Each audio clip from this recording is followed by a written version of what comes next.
Hey guys, welcome to Cosmic Magic. Today we're going to dive into the energy of the full moon lunar eclipse happening on November 19th at 27 degrees of Taurus. So it's an eclipse, lots of big energy going on here, and it's a new cycle of eclipses.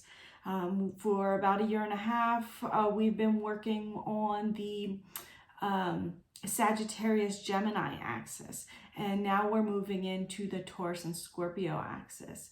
We will have one more eclipse in Sagittarius in 2 weeks, and then we'll be moving fully into this Taurus Scorpio energy for the next year and a half or so.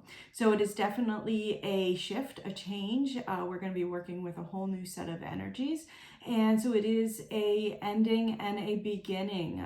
We've been saying that a lot. Eclipses in general have that energy, but this is on an even higher level. Also, we just had the Scorpio new moon 2 weeks ago, and that was all about endings and beginnings.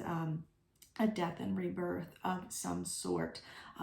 If you watched my last video, I talked about that energy of really bringing things to the surface as far as our deepest fears and our deepest desires, and being able to shed some of those past traumas, even maybe past life issues that were really holding us back, that we either were not aware of or we were aware of but didn't know how to resolve. Those were finally starting to come to the surface enough for us to address them in some manner and clear them away so that we could move forward with whatever it is that we're looking to achieve now. And at the time of this eclipse, I think is when all of that is going to come together, where we're going to finally be able to let those past things that have been holding us back go, or resolve them in some way, and be able to move forward with what it is we want at this time. I think another key element is understanding what it is that we want right now. We have, I think part of that letting go process is letting go of what we've been told we want or need by society in general, the collective messages, but also what we've told ourselves based on past relations, past traumas, or what our friends and family are doing. The point is not being swayed, and really finding your core values and what you want and desire. And I think that's what we also touched on at the new moon in Scorpio, what we truly desire, what is going to make us feel fulfilled, connected to our true self. And in Taurus, with the moon in Taurus, what we really desire and what is going to make us feel secure, what is of value to us, and what brings us joy. So those are the big topics that are going to be coming up at this time. Definitely still releasing some of the things that are holding us back so that we can build something new, something that is more aligned with who we are and what we value at this time. I kind of got ahead of myself, but the moon is in Taurus, of course, opposing the sun in Scorpio. That's what makes a full moon, when there is an opposition with the sun and the moon. The moon is conjunct the North Node. That's what's making it an eclipse. The North Node still is in Gemini, the very tail end of Gemini, and the moon on the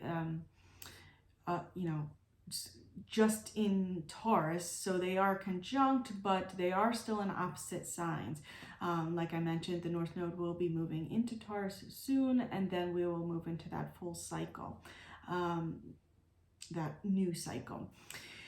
So that's the conjunction going on with the moon, and then opposing it, we've got the sun conjunct the South Node, and also conjunct Mercury. Now, at the time of the new moon, Mercury was also aspecting, making aspects, and it is here again. So I think that is definitely speaking to our thoughts and our perspectives. They're shifting, they're changing, and internally, so that we can make external changes as well.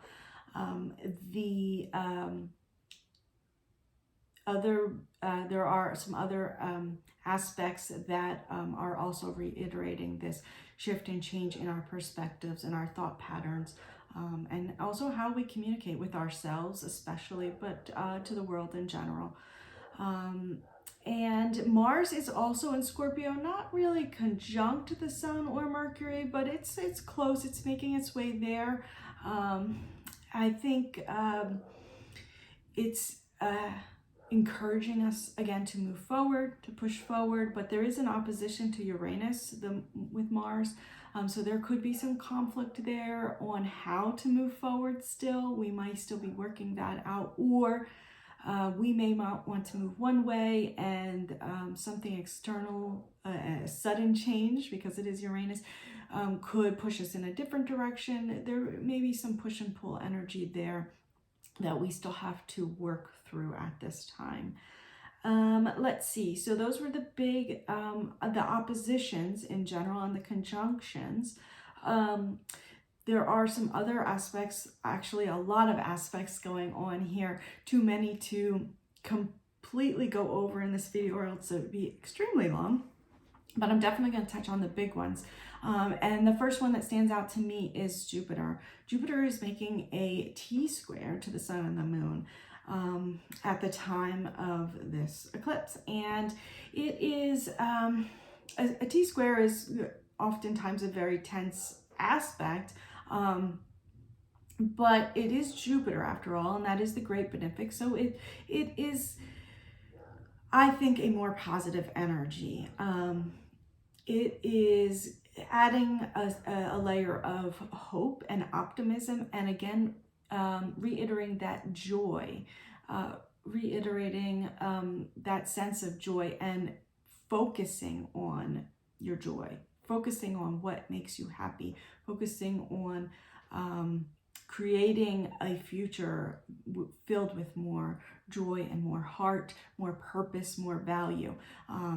Jupiter is ruled by Sagittarius, and that is all about higher wisdom and learning, but also of values and purpose and optimism and a higher perspective, a higher vision. And I think that's what we're trying to achieve here. It's also, Jupiter is in Aquarius, and that is, our vision again, and our vision for the future.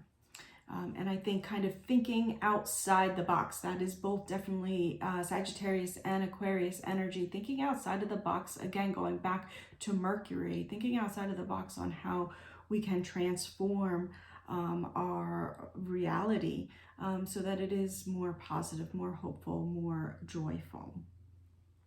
So that is a big aspect there. Venus is also making some sweet aspects to the Sun and the Moon at the time of the eclipse. She is in Capricorn, so that's another Earth energy. Like I mentioned, the Moon is in Taurus, which is in an Earth sign.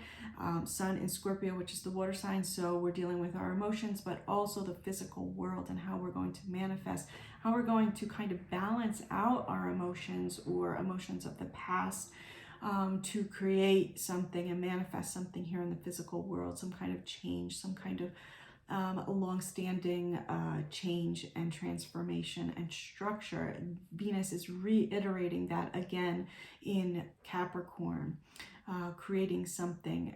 It won't happen overnight. It will be slower paced, but Venus is a lesser benefic. She is again encouraging us to find our joy, find pleasure and abundance, and just feeling blissful, really, to extend that energy, not to just on the weekend I can do this, or once a month I get to do this. She's asking for you to integrate and weave pleasure and joy into your daily life. And that's kind of what I'm getting from that Venus in Capricorn energy, weaving joy and pleasure into your everyday life. So yeah, I think that is a huge focus. She is, oh, I'm sorry, I misspoke. She is making a sweet aspect to the sun, and not the moon, but Uranus. So again, that change, that transformation, really, again, kind of putting aside what we're supposed, I don't want to say what we're supposed to do, but what we've been told we have to do, and instead doing what we really enjoy doing and what feels good to us. And let's see, like I said, there are so many aspects going on. Okay, so we've got Pluto also making some nice aspects to the sun and to the moon. And Pluto isn't the easiest planet to deal with, but they are nice aspects. So again, I think that's just speaking to that huge death and rebirth that we're going through. And that was going on at the new moon in Scorpio, and we still have it going on here. It's just reiterating that this is a huge change. It's not a minor change. We are transforming something at a core level, and we're tapping into our core beliefs, our core values, and asking how we can transform the world around us to better suit those desires and those values moving forward.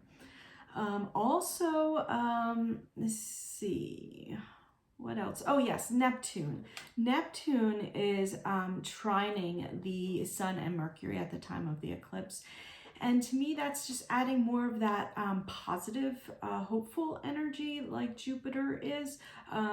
It's adding, also adding a layer of dreaminess, a dreamy quality, which can help us, I think, get out of our mind, out of that stuck mindset, and think outside of the box. We can dream up new ideas, new ways to make a better future, right? To make a more joyful future for ourselves. I think those are the main aspects that I wanted to talk about. There are, yeah, those are the key elements as far as the chart goes. And so I just want to go over the crystals that I think would work best at this time. You can hop on over to Instagram and check out the grid that I created for this eclipse. This is where I got all of the crystals that I'm going to show you now. And I'll leave the link below so you can check that out. You can use it to reference to create your own grid. You can use a few of these that I mentioned here today to just put them on your bedside or on your altar that you can work with at the time of the eclipse, or you can save that Instagram post and use that grid to meditate on at the time of the eclipse.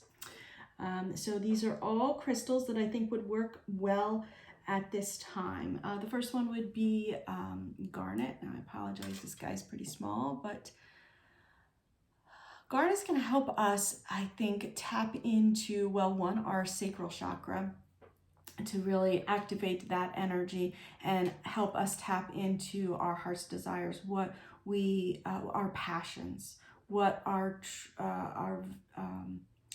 the things that are truly important to us, what lights us up, that Venetian energy, what is that makes us feel good, right? What brings us joy. Garnet can definitely help us tap into those energies. It can also help ground us and ground those desires into reality, right? Pyrite is another crystal that you can definitely work with at this time.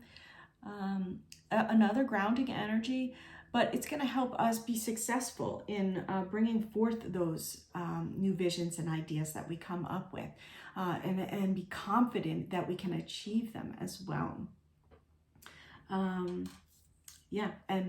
Confidence, success, and help us kind of bring that abundant energy, whatever it is that we desire, make it abundant and prosperous. Taurus energy is a very materialistic energy. And so can this Pyrite energy. It can be about money, but it isn't just about money. It's about what you value in general. So I think amplifying whatever it is you desire, Pyrite can amplify that energy. And then the I'm sorry, not the last, but the second to last crystal is Citrine. Citrine is going to help bring forth those Jupiterian energies of optimism and joy and hope.